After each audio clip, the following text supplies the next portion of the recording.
નવસારી જિલ્લામાં વિજિલન્સના સપાટા નવસારી જિલ્લાના ચીખલી પોલીસ સ્ટેશનની હદમાં આવેલા ચિમલા ગામ પાસે ઇંગ્લિશ દારૂનું કટિંગ પકડી પાડ્યું। સેલવાસી દારૂની લાઇન ચલાવનાર લિસ્ટેડ બુટલેગર અર્જુન ખાલપો, દારૂ લેનાર હિતેશ અને પ્રિયંકાને વોન્ટેડ બતાવવામાં આવ્યા।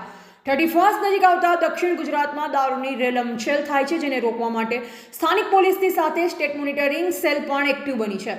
ચીખલીના ચિમલા ગામે દારૂનું કટિંગ થઈ રહ્યું હતું અને સ્ટેટ મોનિટરિંગ સેલ આવી પહોંચતા નાસભાગ મચી, જેમાં પોલીસે 6 નામ સાથે તેમજ 4 વાહન ચાલકો સામે ગુનો નોંધી 3,55,000નો મુદ્દામાલ સાથે વાહન મળી કુલ 12 લાખથી વધુનો મુદ્દામાલ કબજે કર્યો છે।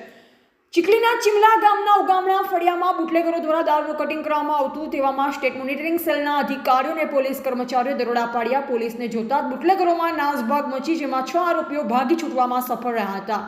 ટીવીટી ન્યૂઝ નેટવર્ક સાથે રિપોર્ટર રસીદ ભાણા, નવસારી।